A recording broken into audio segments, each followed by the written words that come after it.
What is up, everybody? Hope everybody's having a great Monday. My name is Gio Garcia, coming to you on this Monday, May 22nd. Almost finishing up this month, man. A lot going on. This time, I mean this season right now with the MLS. We had also Chivas versus America. I don't know if anybody got to watch that. That was a crazy game, a classical down there. At Azteca, Chivas moves on. But we also got CCL coming up. We got US Open Cup. We got LAFC and other Galaxy going on this Tuesday. And here to help me talk about all that, we got Justin Ruderman. Justin, how you doing? Doing well, man. Yeah, busy month for MLS soccer and just American soccer in general. Yeah, did you get to watch the game, the Chivas America? It was like a semifinal. I don't know if you got to see the highlights or what people were talking about on Twitter. No, I don't really get to watch much of Liga MX, unfortunately, but I heard it was a good game.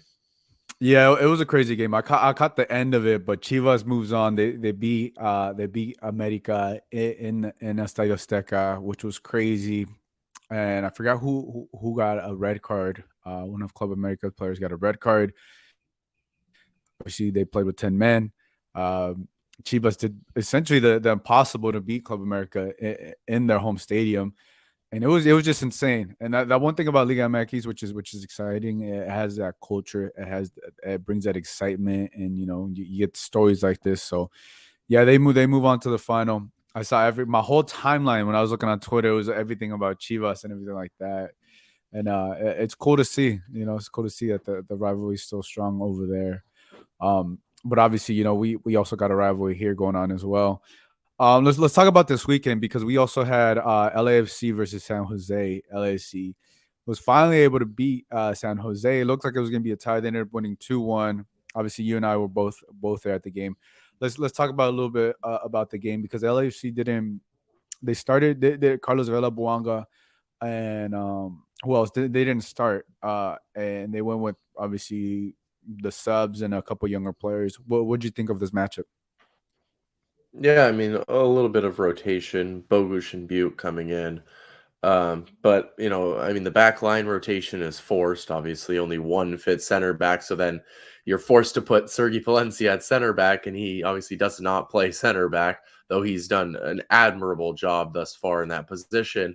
But yeah, Duenas in the midfield as well. So good to see that. I thought he performed very well once again.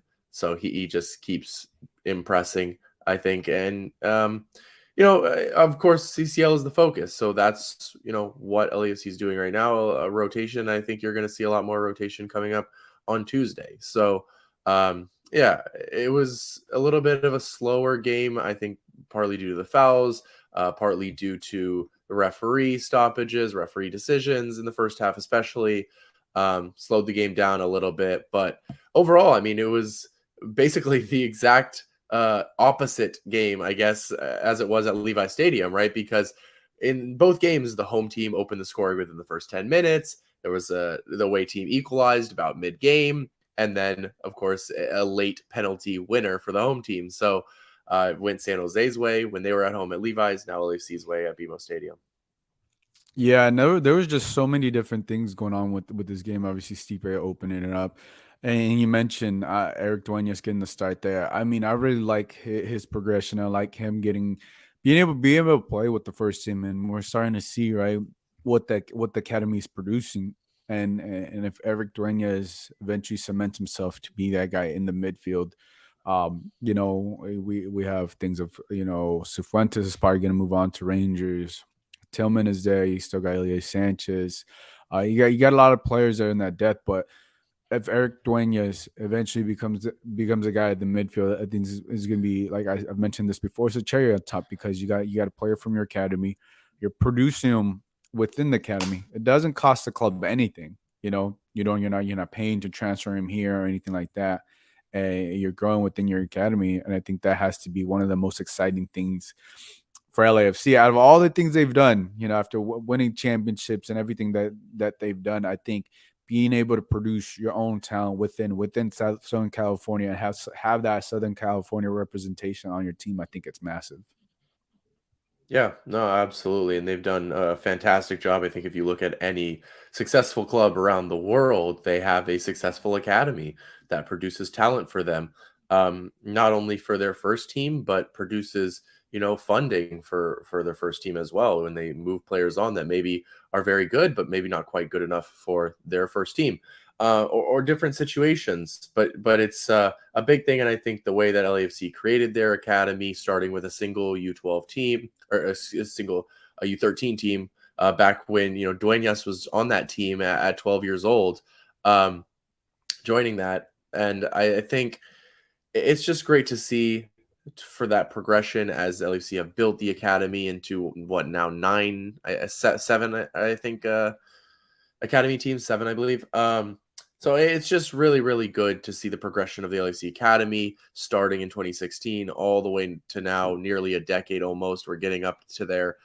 So yeah, the final product is starting to come through, and Duenas is already a clear first team player. He's the depth that LAFC fans were wanting preseason, and they were worried that maybe there wasn't a player there because the academy could fill that position, and Duenas did it. So, um, if Sifu moves on as we all expect, then another player can fill that. But you have more depth and more rotation because that's shown necessary, right now with Acosta out and with the back line struggling. So, all of these things are very, very important. And as a club, long term, the academy is a big deal. Yeah, we should also include Nathan Ordaz and that as well up top. Hmm. He's also getting some playing time and being able to produce for this team too, because that is just massive, and everything that we're seeing. You said we're almost a decade in, and that, like I said, that is honestly, I think to me that's one of the hardest things to be able to do. Because if you're able to get the recruiting everything down, just being able to produce within is just an amazing thing to see. And I think you had tweeted about this, about the Duenas was part of the 3252 or something like that. Speak a little bit more on that. Yeah, no, I mean, he talked post game. JR asked him a question about, what is the feeling of being in this first team? I mean, you've been with this club since you were 12 years old. You've been with this club since that U12 system, and it's his whole life. It's what he's grown up knowing. It's the club that he's dreamed of playing for, right? And that's really the first player, outside of Christian Torres and Ordaz, of course, is part of this group now too. But this is what he dreamed of. It's what he's worked for his whole life, and his dream is coming true right in front of all of our eyes. And we all get to experience it a little bit with him because he's that first big product. Um, and I don't want to disrespect Christian Torres, but Duenas is cementing himself as a first team player, and I think he's the first guy to do that. But Nathan Ordaz is a great point as well because he is a little bit of a different path coming through Real SoCal, and the implementation of LAFC within SoCal and the way that they've respected other clubs and other youth academies, and worked with them to not only produce for themselves but produce for Southern California, because ultimately it's not just about LAFC, it's about the United States and producing the best talent you can, for as a country. Yeah, and well, better way, obviously there's been a lot of work done by LAFC's academy to be able to build those relationships and be able to get that talent on the academy team, because obviously any young kid's dream is to play now for LAFC, right? Before there was only one club in this town. Now there's two. Obviously, it's clear LAFC. Obviously, is the best team here in Southern California. But also they're gonna have to compete with the talk a little bit about the MLS team in San Diego. That's gonna be obviously, all the kids, all the fans that are supporting LAFC. Now they're gonna have a team in San Diego. Obviously they got the Loyal, so I don't want to disrespect the Loyal, but it's USL. But now you have an MLS team down there, so they're gonna be battling with the San Diego team, which clearly makes sense because a bunch of fans that support LAFC from San Diego. I know a bunch of people as well, but also now they're gonna have that competition down there. Let's talk about the introduction of San Diego finally getting an MLS team. Yeah, I mean, it's going to be great, I think, for the league. Um, I hope that we can get a rivalry throughout California, um, and get a little bit Copa California going throughout the 4 teams. That would be really fun. But, it's just gonna be a good market. I mean, I think there's a good fan base down there. I think there's a large Brazilian population. If they can get, a player like a Klaus or an Evander, to get the fans excited the way that LAFC did with Carlos Vela, I think you can build a large project there. And, you don't buy a team for 500 million and then allow them to be bad. So I expect them to be a competitive team, maybe not from day one, but very early on as well. I'm sure that they are going to invest heavily. Yeah, it's going to be really, really exciting to see what they can do. Um, but we're it's just interesting to see what MLS is going to do as a whole, because there's going to be another one coming soon. Um, and how many teams does MLS really go up to? Because it's getting a large league already. People are talking about, should we be still only having two East and West divisions? So Mhm. we'll see, but it's getting a lot of teams, and it's good to see in terms of California, because there should be 4 teams in the way how big California is. Um, but yeah, it's exciting and interesting at the same time. Yeah, look, and to add on to that point too, now that you're gonna have 3 teams in Southern California, right? We'll have LAFC, obviously the Galaxy, and San Diego FC, or whatever they can be called.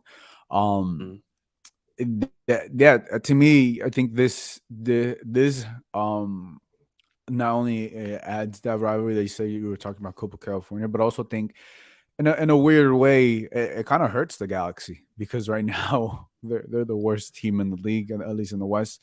LAFC obviously is the best, and then the folks that are in San Diego. I think whenever the San Diego FC San Diego FC, whenever they come in 2025, and if Galaxy's still going through what they're going through, um, which would be insane to have 2 years of this, Galaxy could potentially be the third team in Southern California overall by what's going on. Obviously, now that's a big picture. But if we see what we've seen, obviously, I think it would be hard for them to become a St. Louis right out the gate to start winning all that. But we've seen Atlanta kind of do it um, as well. So I think it depends how they're able to build this team. And look, they got Tom Penn as well, who helped LAFC, was part of LAFC's. And Tom Penn is a really smart just businessman when it comes to the business of sports, and he's already built a successful product with the LAFC. Um, and I tend to believe that San Diego MLS San Diego FC San Diego is going to be another successful product. Now, to get to the level of AFC is very hard and very difficult. But when you have someone behind the engine and that knows what we're doing, that knows what they're doing, and also you see with the Galaxy, they have someone behind them that doesn't know what they're doing. There's a drastic difference, and I really feel like LA Galaxy could be the third option in Southern California. And I know that's crazy to say. I mean, the thing about it to me is that there's so much parity in MLS. That's the point of this league. That's what makes it so entertaining to watch. You never know what's going to happen on any given week or even any given season, and so that's why you know. Yes, Galaxy are in a bad time right now. Undoubtedly, we can all see that. Um, but things are going to change. If Galaxy, we all know if Galaxy continue this all season, Klein has said he's going to leave. Vanny would not last a season of this. Changes would be made in from Galaxy's end if things were to continue this way. We don't know the way that the supporters are going to respond. Of course, I just think it creates a situation in California where there's going to be a different top team every year. There's going to be a different bottom team every year, and I think that the shuffling of those 4 teams makes it really exciting. Whereas, like when you look at Texas and you say, okay, they have 3 teams.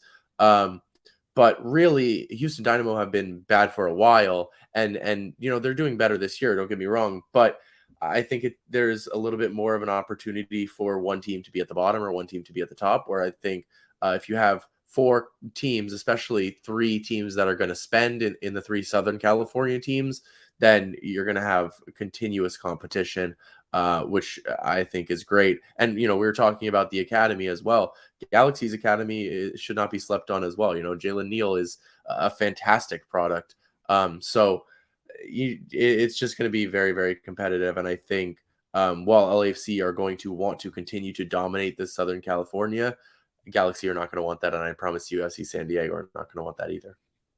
Yeah, no, that's gonna be interesting. But yeah, it's very hard to see anything, any bright future at the moment with the LA Galaxy. And speaking about that, let's look at the standings, Western Conference standings. Obviously, LAFC in first place with 25 points, and Galaxy in 14th place, and last place with 9 points. And that's the difference. That is the biggest difference.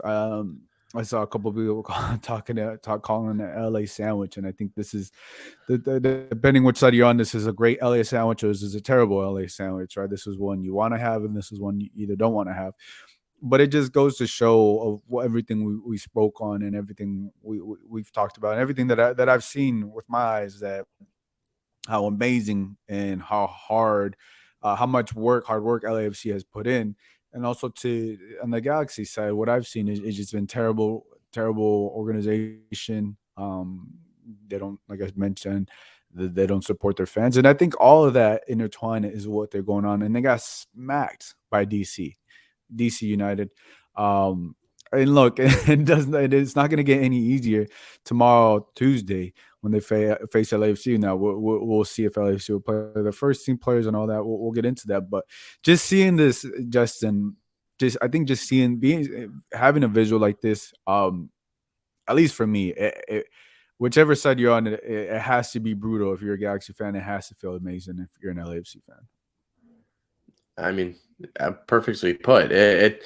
It's just one of those where you look at it and you think, wow, this was supposed to be, or is supposed to be, the biggest rivalry in MLS. And a rivalry only exists when teams are at a similar level.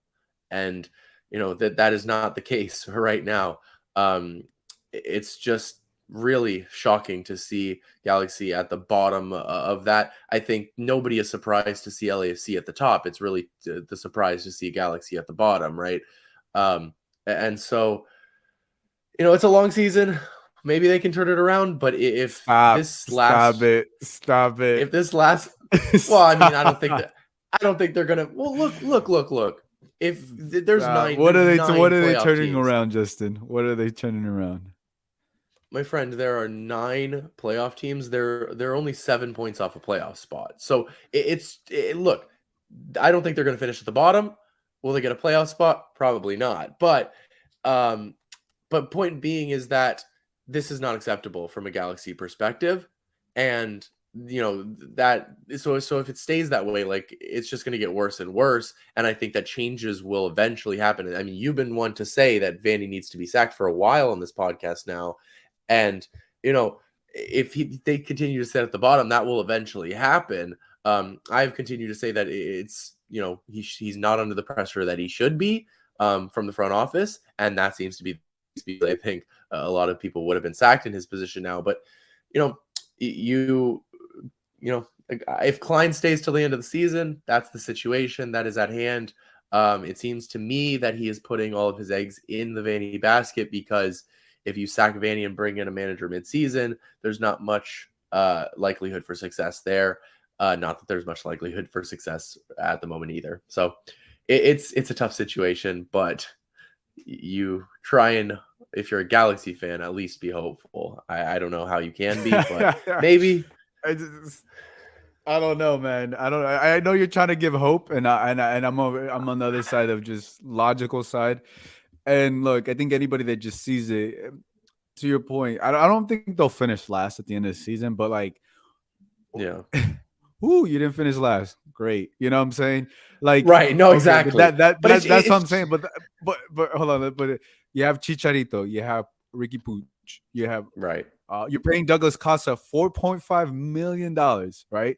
So these are all these things. It'd be one thing if the Galaxy were just that had no top tier talent or whatever. I think Greg Vanny, who has won an MLS Cup, and all that would be one thing. If they didn't have any of those players, I'd be like, fine, okay. but they have talent, they have players and all that. They're just not doing it. And I think to me, to your point, right? The reason why it's so tricky to sack Greg Vanny, because then that may also means that Chris Klein has to go at the same time. I think that's the tricky part, because if Chris Klein can't just let Vanny go and he stays, it doesn't make sense, because it's they're in it together. Exactly. So if Greg Vanny goes, then Chris Klein has to go, and if Chris Klein is not willing, if not willing to go, he's not gonna let Greg Vanny go, unless this continues to go bad and there's more pressure. But yeah, I think that's the pickle right now with the LA Galaxy is Chris Klein is now willing to sack himself, essentially, because sacking Vanny leads to that. And yeah, who else do you also bring in? But yeah, it's unfortunate what's going on there, because you look to tomorrow's rivalry. These games are always hype, always exciting, but it doesn't feel like there's gonna be a rivalry for this U.S. Open Cup. I don't know. Well, it's also the fact that, you know, LAC aren't going to start their first team, right? I mean, the focus is not on this game, which I think might be the first time ever in an El Trafico where LAFC is looking past the El Trafico onto the next game, right? And, you know, Steve Shrindle will talk about how he's always looking at this game, not focused on CCL until this game's over. But we all know by the lineup that that is the focus, right? And so for LAFC to not take the game as seriously, with good reason, of course, is just interesting, because it makes it so that Galaxy have a good opportunity to go into BMO Stadium and win the game, but then it doesn't mean as much, right? It's a situation where it's like, okay, if you go and beat the LAFC 2 team, good job. That's what you're supposed to do, Galaxy. But if you go into BMO Stadium and you lose that game, well, I mean, it gets worse if that's even possible, right? So it's almost like there's not a win scenario for Galaxy, even if they're winning, but there is very much a lose scenario for Galaxy. And for LAFC, it's the opposite, where it's like, you know, if they lose with an LAFC 2 team, you know, big deal. The focus is CCL. If they were to win with, you know, a heavily rotated side, well, now you're really making a statement. Yeah, look, I think to me, after seeing the lineup in the rotation that Sharundle had against San Jose, I wouldn't be surprised if we saw Vela and Buanga start for this game and get some minutes, because this is their last. They're not going to play what is a week from now, more than a week from this matchup. Um, Against Leon. So I wouldn't be surprised if they got the start. But we usually know U.S. Open Cup. You want to get the players that don't get minutes get these minutes. So I wouldn't be surprised. But yeah, look, if it is an LAFC 2 heavily rotated roster, and Galaxy, we know without a doubt is going to play their first team. I think to me this could be look. It could be the final nail in the coffin for LA Galaxy if LAFC completely destroys them on Tuesday Open Cup. I really feel like that because of what happened, how they lost to DC United. This team is the Galaxy is completely broken. LAFC is rolling high. And I think to me, LAFC doesn't want to lose to the worst team in the Western Conference. I just have a feeling in a sense, right, at home, and just the way that things were rotated. And LAFC has a really good opportunity just to put them away in May, because this team is broken. And I think that may, if that happens on Tuesday night, then I think you may see changes with the Galaxy organization, and you may not. You may be seeing this, but to me, I think this could be the final nail in the coffin. Yeah, I mean, that's what I'm saying. It certainly could be. I mean, I don't know if things can get worse for Galaxy at the moment, but if they can, losing to an LAFC 2 side in an US Open Cup El Trafico would be just about as bad as it can get. So we'll have to see. I would personally be shocked to see Vela or Boanga start the game. I'd be shocked really to see any starter start the game. But you never know. As you say, it's hard to predict. Ishurandolo even said after the game, you know, I don't know. We'll decide on Monday what we do on Tuesday. So it's still up in the air as we talk about it right now. But yeah, I expect a heavily rotated side for sure. Yeah. All right. Let's look ahead. Because Leon and LAFC they're gonna play in the Champions League, Concacaf Champions League's final. First leg, I believe, is a Wednesday, May 31st. Second leg is obviously June 1st. We've been talking about this for a while. Um, final game tomorrow, Tuesday. Then they head to Leon and come back. Obviously, that's the biggest thing. A lot of things are at stake. Obviously, the Club World Cup, and I think they're changing the format of the Club World Cup, a lot of these things. So us talk about that, and what that matchup potentially, what this matchup means, or what this means for the club, because this is the biggest trophy you can win in North America as a club, if you're a MLS team or you're a Liga MX team. Yeah, I mean, it's the biggest trophy on the continent of North America, so it is what it is. I think LAFC fans want, not revenge necessarily from 2022, but redemption from 2020, excuse me, where they lost that CCL final. We're without Edward Atuesta, of course, due to a questionable red card in the semifinal and a bunch of other issues, of course, with COVID and other things. So um, now there's a two-leg final, and so you get home and you get away. And so you will get, and LAFC fans get the second leg at home, which is a huge advantage. If LAFC are able to go to Leon and get a result, whether a win or a draw, coming back home, they will be favorites as they are heading into the tie. Um, but it is going to be an extremely hostile environment. It's going to be very, very difficult to go and get a result in Leon. I know that there will be a large traveling LAFC 3252 contingent. And yeah, it's just going to be very, very exciting. And as you mentioned, I believe it qualifies for not only one Club World Cup, but the next two Club World Cups based on the restructuring. So, yeah, it's a lot on the line, but the biggest trophy on the continent is what LAFC have always been focused on thus far in 2023. Yeah, no, look, and it's been amazing just the way Cherno has been able to handle all these games, just added, thrown at the team and everything like that. And look, it's going to be, and they have a great opportunity to essentially go for glory. This being the first of them this season. And I think if they're able to accomplish that, is going to be quite the feat within the last 6-7 months of winning MLS Cup. And now you're talking about CCL and all that. But I think the biggest question too, I think, as a center back position, we don't know. I don't know if you know a bunch about anything about Chiellini. He hasn't played the last number of games. I don't think Jesus Murillo could play the first leg because of yellow card accumulation.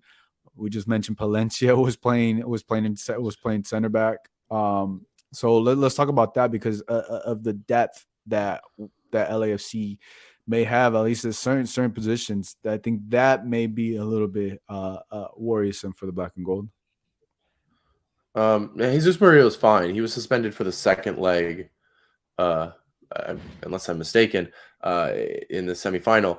I believe he's available, but Is he okay? um, I could be wrong on that. I can double check, but as far as fitness, that's the question because Chiellini has been out since the El Trafico at DHSP, and um, and yeah, Jesus Murillo has been out for what 3 weeks now. So it'll be interesting to see if they're fit. Aaron Long has been out for a couple games now. It's just going to be very interesting to see the fitness. This is another reason why I don't expect many starters to be starting because LAC simply need to be fit, along with Kellen Acosta, who has missed the past couple games, needs to be fit for the Champions League Champions League final. So, yeah, I think it's just going to be rotated for that reason, and hopefully with the rest that LAFC have, they'll be able to get fit. Obviously, Leon have had 3 weeks rest ahead of this final, so they will be fit. Their form may be a bit more questionable than LAFC's because of that, but Leon will certainly have more fitness than LAFC as a result of that, or at least health is maybe a better word than fitness. Yeah, and I think also too, uh, yeah, they Leon is not going to play. Has not played a game in like three weeks. Yeah. Since the last game. So I think that also, I think you always want to be playing games and being in that rhythm. So that they could be potentially be a little sluggish in that first leg. And yeah, Justin, I think you tweeted this out. I just found your tweet. It said, let me pull this up. I think you're the Yeah, one that told sorry. us. Yeah. Sorry, yes. Yeah. He got the I was just yeah. He got On the Jesus yellow Maria. card in the second leg of the semifinal. He will be suspended for the first leg of the final. Yeah, so I think that is the biggest concern for LAFC is that center back position. Um, because yeah, I think we saw Maldonado last game, but I think that depth is really going to be an issue for them there. Um, you're gonna have to rotate players in. We've seen times. I think last season Ryan Hollins had even played center back, so we'll see who who'll go in there. But I think that to me will be the biggest question. Um, if Yeah, Chiellini's I not mean, able, it'll definitely be Sergey if nobody else is fit. But I think the goal right now is probably to hopefully have Chiellini. If not, Daniil and Aaron would be the goal. But if you only have Daniil, I would assume Sergey would be the guy to be slotted there because he has been chosen over Hollingshead thus far, and he's done an admirable job as we discussed earlier. But yeah, it will be interesting. Yeah, thank you for confirming. My mistake on that though. Yeah, Mario will be suspended for first leg. it's okay. I was like, I know I saw this, and then I was like, oh look, No, Justin I even tweeted it. tweeted I it was. out. It was You were so the one much that tweeted confusing. out. That's I okay. know, but it was so long ago. Yeah, it was so long ago. I forgot. But yes, At least I'll have him for like. At least I'll have his Jesus Maria for the second leg. If obviously if he's assuming he's healthy fit. as well. Yeah, Uh, that is the biggest thing because you don't want to be able to make it and accomplish all this in the final and not be able to have these players healthy. That would be, I think, devastating because you put in all this hard work to get there and not to be fit. But look, we'll see what happens. They still got more than a week till the final comes up, and hopefully these players are able to get fit. We'll see what happens with that. But Justin, any final thoughts before we let you go? yeah, man. Good luck to the Galaxy because they are in a lose-lose situation here in this Open Cup game, and they, better hope that LAFC start Vela and Bouanga because that would make things a little bit easier on them. Yeah, I think we may win this a massacre by LFC if that happens. It could potentially get very ugly, really fast if that happens because it's hard to see any life. It's really hard to see any life. But look, it's a classical. Anything can happen. Anything can happen. But optimism. Let me give some people some optimism, even though it's hard for me to see it. Do it. But with that said, Justin, that's going to wrap things up. I appreciate you for being on. I'll see you at the game on Tuesday, which I believe is tomorrow, obviously. And everybody else, we'll catch